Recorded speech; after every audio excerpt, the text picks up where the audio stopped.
Friends ఈ వీడియోని చూసే ముందు ఈ వీడియో మాత్రం తప్పకుండా లైక్ చేయండి, అలాగే మన ఛానల్ని సబ్స్క్రైబ్ చేసుకోండి, పక్కన ఉన్న బెల్ ఐకాన్ మీద క్లిక్ చేయండి, మీకు ఆల్ నోటిఫికేషన్స్ వస్తాయి. తర్వాత కామెంట్ సెక్షన్లో మాత్రం దిస్ వీడియో ఈజ్ అమేజింగ్ అని టైప్ చేయండి. హాయ్ ఫ్రెండ్స్, నా పేరు శ్రీనివాస్, మీరు చూస్తున్నారు ఎస్పిఎన్ ఎడ్యుకేషన్ యూట్యూబ్ ఛానల్. మొత్తంలో తెలంగాణ రైతు బంధు విషయంలో ఇవాళ ఈ వీడియోలో ప్రధానమైనటువంటి టాపిక్ అయితే రైతు బంధు రాక చాలామంది ఇప్పటివరకు 5 ఎకరాల వరకు పడిపోయాయండి. ఇక మిగతా వాళ్ళందరికీ కూడా రైతు బంధు అతి త్వరలో వస్తుందని చెప్పేసి తుమ్మల నాగేశ్వరరావు స్పష్టం చేశారు. దీనికి సంబంధించి పర్టికులర్ డీటెయిల్స్ మనం షార్ట్ కట్ తెలుసుకుందాం, ఓకేనా? So let start our topic.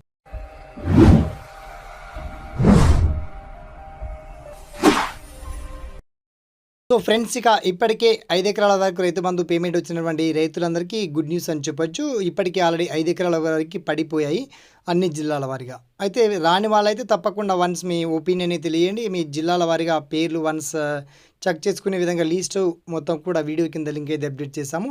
ఇక తర్వాత నెక్స్ట్ ఈ నెల అంటే మనకి ఏప్రిల్ స్టార్ట్ అయింది కాబట్టి ఏప్రిల్ నెల లోపు ఈ నెల దాటక ముందే అర్హులందరికీ తప్పకుండా రైతు బంధు అందించి తీరుతామని చెప్పేసి తుమ్మల నాగేశ్వరరావు స్పష్టం చేశారు.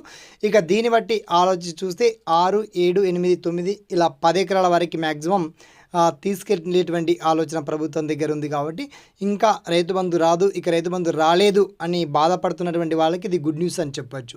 సో మొత్తానికి ఏప్రిల్ చివరి వారం అంటే ఈ నెల మనకు చివరి వారం వరకు ఇక మిగతా 6 ఎకరాలు కావచ్చు, 7 ఎకరాలు కావచ్చు, 8 ఎకరాలు కావచ్చు, మొత్తానికి 10 ఎకరాల వరకు రైతు బంధు పేమెంట్ మాత్రం అందించే ప్రయత్నంలో ప్రభుత్వం ఉంది. ఇది నిజంగా జరిగి తీరుతుంది. ఇందులో ఎటువంటి అభ్యంతరం ఉన్నా, మీకు ఎలాంటి సలహాలు, డౌట్స్, సజెషన్ ఉన్నా తప్పకుండా మీ ఒపీనియన్ని కామెంట్స్లో కూడా చేయండి. అలాగే ఈ వీడియోని మాత్రం ఒక 10 మందికి షేర్ చేయండి, లైక్ చేయండి. సదా మీ సేవలో SPN education YouTube channel. Thanks for watching. జై హింద్.